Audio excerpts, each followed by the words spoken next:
আচ্ছা, আমার স্ক্রিন দেখা যাচ্ছে? জি স্যার। আচ্ছা, তাহলে আরম্ভ করতেছি। তাহলে দেখেন আমরা কোথায় ছিলাম, হাইড্রো করলাম। তাহলে আমাদের ফার্স্ট তাহলে এনজাইম ওয়াশটা আমরা বুঝে গেলাম কিভাবে। প্রথমে সোজা কথা এভাবে বুঝি, আমার প্রথমে ডিসাইজিং করতে হবে। ডিসাইজিং করতে গেলে অ্যামাইলেজ এনজাইম লাগবে। কারণ ডিসাইজিং করার উদ্দেশ্য কি, কাপড়ে যে স্টার্চ বা মার ভাবটা আছে সেটাকে দূর করতে হবে, বাস শেষ, এতটুকু বুঝলাম। এই ডিসাইজিং করার পরে আমার এনজাইমটাকে কি, এবার আমাদের মূল কাজ কি, ডিসাইজিং করার পরে আমাকে কোথায় যাইতে হলো, এনজাইম ওয়াশে আসতে হবে। হ্যাঁ, মূল কাজে আসতে হবে। এনজাইম ওয়াশ করতে গেলে আমাকে সেলুলোজ এনজাইম ইউজ করতে হবে। এই সেলুলোজ এনজাইমটা অ্যাসিডিক টাইপেরও হতে পারে, নিউট্রাল টাইপেরও হতে পারে। আর এখানে কেমিক্যাল অ্যান্টিবায়োটিক স্টেনিং লুব্রিকেন্ট বা ডিটারজেন্ট হ্যাঁ লাগবে। এখন এই ধাপে যেই দূষিত পানিটা থাকবে, ওই দূষিত পানিগুলো কিন্তু মানে আমার কাঙ্ক্ষিত সেই রাষ্ট্রেই ফেলে দেয়া যাবে না। তখন ওই দূষিত পানিতে হয় তাপমাত্রা বাড়ায় দিতে হবে, বাড়ায় দিয়ে কি যেই এনজাইমটা ছিল ওটাকে ডিঅ্যাক্টিভেট করতে হবে। হ্যাঁ, অথবা আমার যদি অ্যাসিডিক এনজাইম থাকে সেই ক্ষেত্রে ওই দূষিত পানিতে কি করতে হবে, সোডা এস যোগ করে ওটাকে আপনার তো 7 হতে 8 মানে পিএইচ বাড়াইতে হবে। তার ফলে ওই অ্যাসিড, ওই সেলুলার, যেহেতু অ্যাসিডিক অ্যাসিডটা অ্যাসিড পরিবেশে কাজ করে, অ্যাসিড পরিবেশে কাজ করা মানে কি, তখন নিশ্চয়ই দ্রবণটা 5, 6 বা 6.5 থাকবে পিএইচটা। তো পিএইচটাকে যখন বাড়াই দিব তখন অ্যাসিডটা আমার নিষ্ক্রিয় হয়ে যাবে।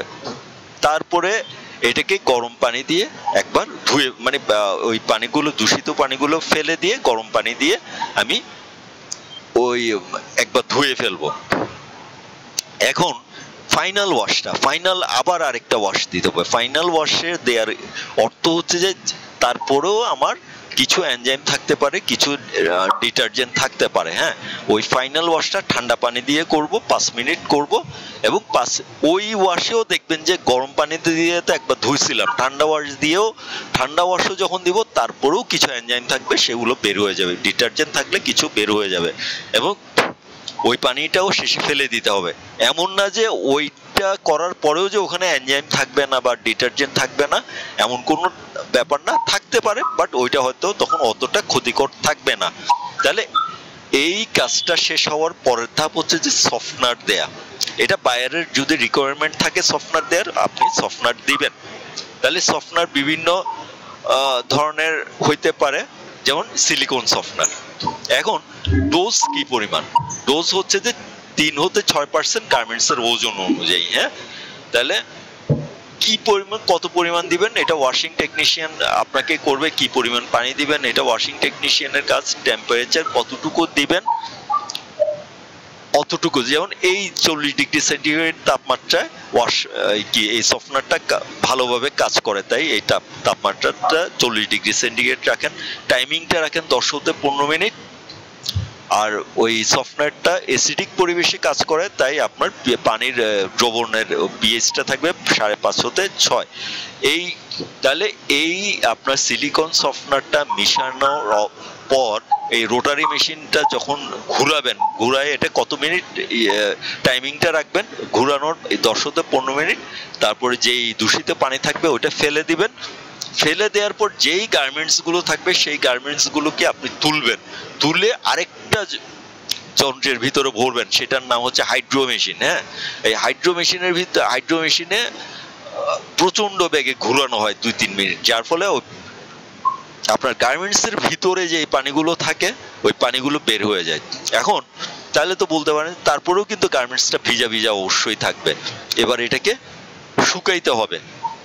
এখন শুকাইতে কিভাবে করবে, তার মানে এইখানে আপনি ওই ড্রাইং করার সময় তাপমাত্রা রাখবেন 70 হতে 80 ডিগ্রি সেন্টিগ্রেড তাপমাত্রায়। আর আপনার টাইমিংটা হলো 20 হতে 40 মিনিট, মানে আপনার শুকাইতে যে সময়টা লাগে আর কি, ওই সময়টা। এখন ড্রাইং তো হয়ে গেল। এখন আপনাদের মনে প্রশ্ন আসতে পারে ড্রাইং হয়ে গেল মানে কি, কাপড় থেকে পানি বাইর হয়ে গেল। এখন পানি বের হয়ে যাওয়ার পর আবার সেটাকে কুল ডাউন করতে হবে, মানে রোটারি মেশিনে আবার 5 হতে 10 মিনিট ঠান্ডা বাতাসে এটাকে আবার ঘুরাইতে হবে। এখন প্রশ্ন হইতে পারে যে হট ড্রাইং তো করেই ফেলছে, আবার কুল ডাউন করাটা খুব জরুরি দরকার। এটাকে যদি আপনি কুল ডাউন না করেন, এখানে কিন্তু অতিরিক্ত গরমে কিন্তু এই ফ্যাব্রিক গুলো থাকবে।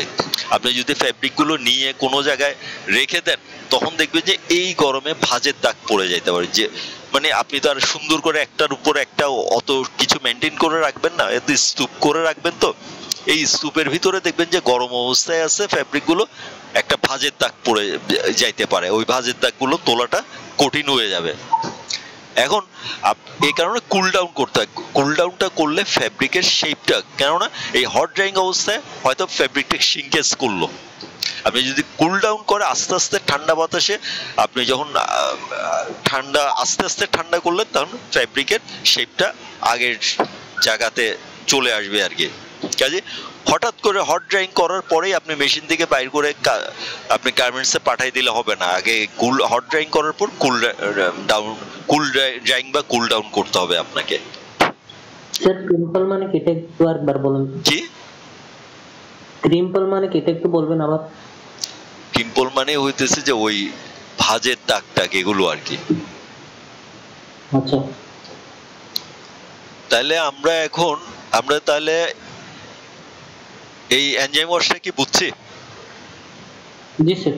তাহলে এনজাইম আর এটা নিয়ে আর কথা বললাম না। এবার আসেন, যারা ডেনিম প্যান্ট পরেন তারা সবাই স্টোন ওয়াশের সাথে একটু, স্টোন ওয়াশটা এখন বুঝতে আর আমার মনে হয় না যে 10 মিনিটের বেশি লাগবে। এটাতে যা সময় দিছি কিন্তু এটাতে আর সময় দেওয়ারই দরকার নেই, বুঝেই গেছেন। স্টোন ওয়াশ এখন বুঝে যাবেন। আনাস ভাই মেবি লেফট নিয়ে নিছে। আচ্ছা, লেফট নিলে হয়তো কোনো কাজ আছে মেবি। কোথায় লেফট নিছে?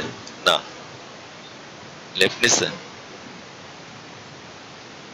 ও আচ্ছা, লেফট নিলে তাহলে 3 জন কিভাবে আমরা, নাকি আপনি 3টা ইয়া থেকে, আছে 3টা ইয়া থেকে কাজ করতেছেন নাকি? আচ্ছা, আমার জন্যই। আচ্ছা, নিল। এখন আসেন আমরা, ও স্টোন ওয়াশ পড়ানোর সময় চলে গেল। আচ্ছা, স্টোন ওয়াশটা কি বলি। স্টোন ওয়াশ হচ্ছে যে পাথরের সাহায্যে আমরা যে ওয়াশটা করবো আর কি। স্টোন ওয়াশ হলো ডেনিম কাপড়কে একটি মেশিনে পাথর দ্বারা ঘষে নরম, আরামদায়ক আর ফ্যাশনেবল করে তোলার একটা কারখানা ভিত্তিক প্রক্রিয়া। ঠিক আছে? এখন কেন স্টোন ওয়াশ করা হয়? একটা ভিনটেজ লুক আনার জন্য। ভিনটেজ লুকটা কি? সাধারণ পাথর। হ্যাঁ, পাথর। এখন ভিনটেজ লুকটা মানে কি? যেমন ধরেন আপনি একটা ডেনিম কিনলেন, ওই আমরা মার্কেট থেকে যখন ডেনিম কিনি, হ্যাঁ, দেখেন না, মনে হয় না এটা অনেক পুরনো হয়ে গেছে বা ফেডেড হয়ে গেছে বা আরামদায়ক মনে হইতেছে। আসলে নতুন একটা ফ্যাব্রিক যদি আপনি স্টোন দিয়ে না কাজ করেন, ওইটা কি ওইরকম নরম হবে না? ওইরকম নরম হবে না। ওইরকম আরামদায়ক হবে না।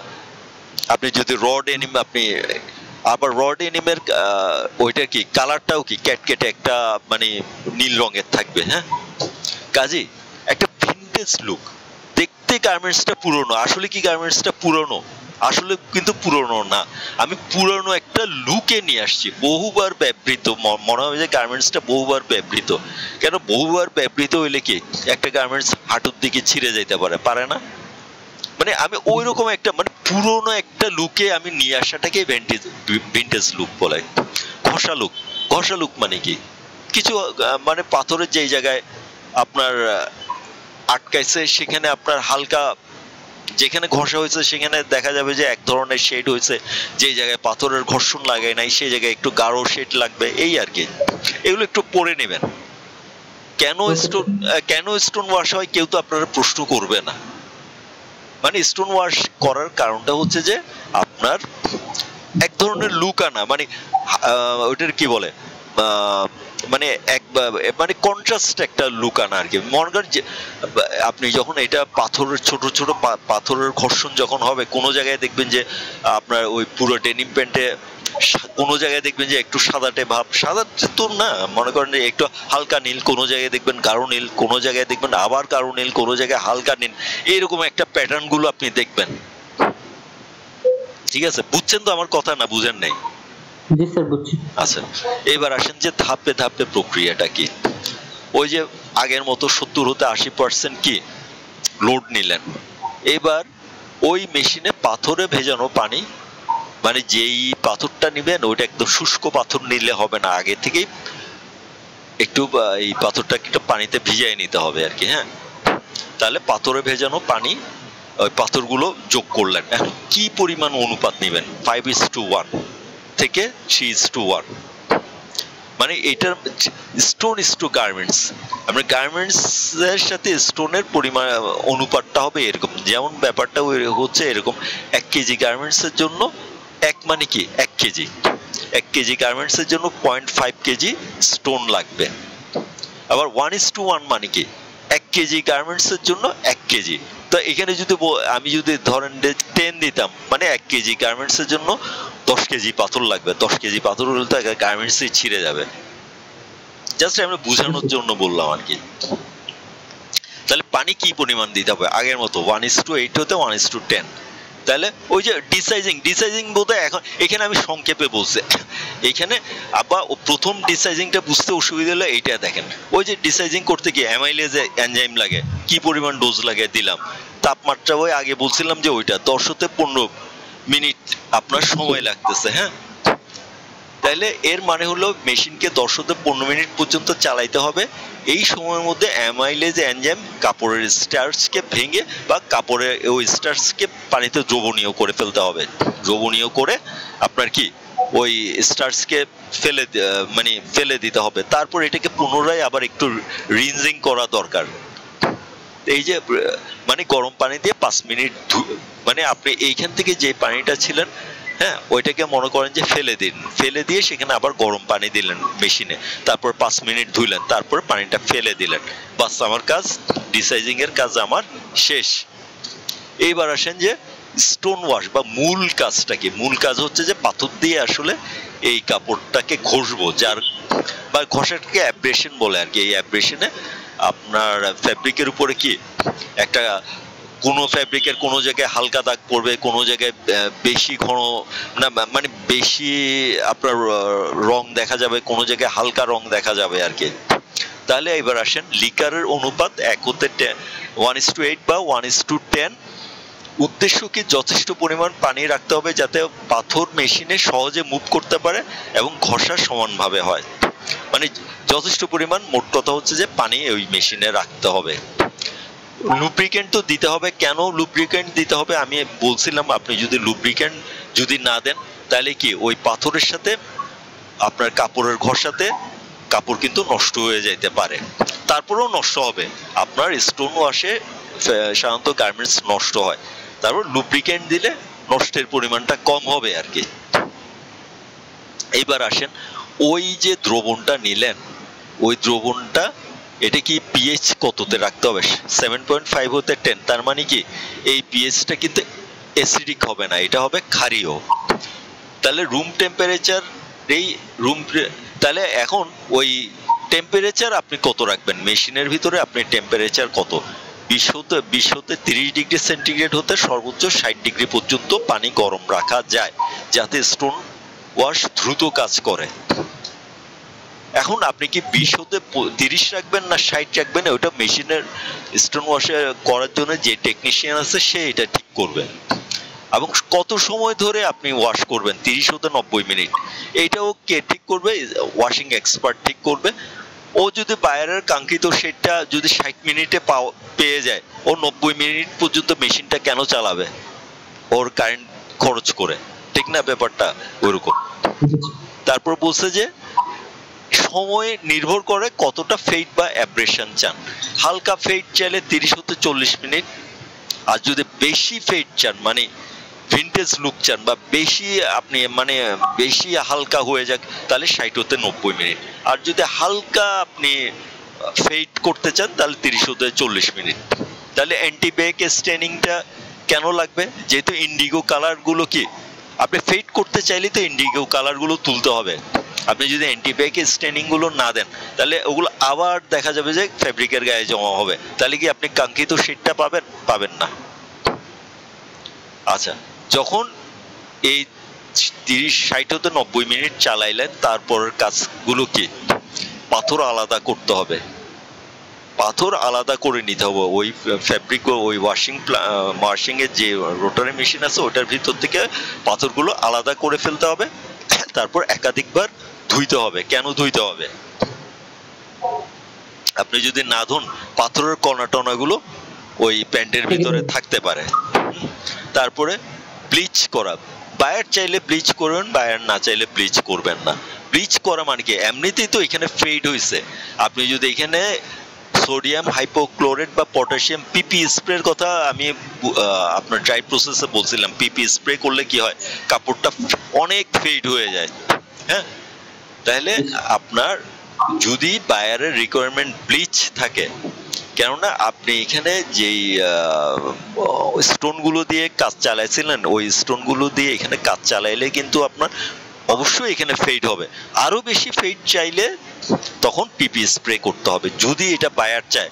বায়ার, কেননা পিপি স্প্রে কিন্তু আসলে বর্তমানে এটা মানে পিপি স্প্রে বিকল্প খোঁজা হচ্ছে, এটা কিন্তু মানে এটা ইকো ফ্রেন্ডলি না, সোজা কথা সে যে এটা পরিবেশের জন্য ভালো না। তাহলে এবার নিউট্রিলাইজেশন, এখন আপনার যদি ব্লিচ করেন অবশ্যই এটাকে কি ডিঅ্যাক্টিভেট করতে হবে, পটাশিয়াম প্যারাম্যাঙ্গানেটকে ডিঅ্যাক্টিভেট করতে হবে, সোডিয়াম মেটাবাইসালফাইড দিয়ে এটাকে ডিঅ্যাক্টিভেট করতে হয়। আর যদি আপনি ডিঅ্যাক্টিভেট মানে পিপি স্প্রে করার পর ডিঅ্যাক্টিভেট না করলে কাপড়ের ক্ষতি হতে পারে, আপনার স্কিনেরও ক্ষতি হতে পারে। হ্যাঁ, তাহলে এই ব্যাপারটা হইতেছে ঐচ্ছিক। বায়ার না চাইলে আপনি ব্লিচ করবেন কেন শুধু শুধু, মানে আপনি এখানে যেই ফেডটা পাইছেন এই লুকটাই তো বায়ার আপনার অ্যাপ্রুভ লুকটা পাওয়ার পর আপনি কি জন্য আরো এটাকে ফেড করবেন, দরকার নাই। এবার ফাইনাল রিনসেন্স, তাহলে এইবার আসেন যে ফাইনাল যে ধোয়াটা আপনি দিবেন, ঠান্ডা পানিতে 5 হতে 10 মিনিট আপনি ধুইলেন, তারপর পানিটাকে ফেলে দিলেন, তারপরে নিশ্চয়ই এইখানে একটু সফটনার ইউজ করতে হবে। এখানে যে আপনি পাথরগুলো দিয়ে যে কাজটা করলেন সেখানেও ফ্যাব্রিক কিছুটা নরম হবে, কিন্তু আশানুরূপ আপনার যদি নরম করতে হয় তাহলে আপনার সেখানে কি সফটনার মিশাইতে হবে। ঠিক আগের মতো, এখানে আগের মতো সফটনার মিশাইতে গেলে আপনি সিলিকন সফটনার মিশাবেন। আগেই বলছিলাম 40 ডিগ্রি সেন্টিগ্রেড তাপমাত্রা এটা ভালো কাজ করে। আর এটাকে কি অ্যাসিডিক অবস্থায় একটু রাখতে হবে, ওই সফটনারটা অ্যাসিডিক অবস্থায় ভালো কাজ করে। তাহলে আপনার 10 হতে 15 মিনিট আপনি 30 হতে 40 ডিগ্রি সেন্টিগ্রেড তাপমাত্রায় 10 হতে 15 মিনিট মেশিনটা চালাইলে এই সফটনারটা ভালোভাবে ফেব্রিকের ভিতরে ঢুকে যাবে। তাহলে এই যে এখন আপনি সফটনার দিয়ে সফট করে ফেললেন, পানিটাও ফেলে দিলেন, এই গার্মেন্টস গুলোকে ওই হাইড্রো মেশিনে প্রবেশ করাইতে হবে। হাইড্রো মেশিনে প্রবেশ করাইলে কি হবে, এই ফ্যাব্রিক বা গার্মেন্টস গুলোর ভিতরে যেই পরিমাণ পানি ছিল ওই পানিগুলো কি ঝরে যাবে। ঝরে যাওয়ার পর 60 হতে 70 ডিগ্রি সেন্টিগ্রেড তাপমাত্রায় 40 হতে 60 মিনিট ঠিক আগের মতো ড্রায়ারে শুকানোর পর আমি তো বললাম যে তারপরে আবার এটা কুল ড্রাইং করতে হবে, মানে 5 হতে 10 মিনিট আবার ড্রায়ার মেশিনে ঘুরাইতে হবে, মানে ঠান্ডা বাতাসে এটাকে করতে হবে, তাহলে কাপড়ের মাপটা সেটিং হবে।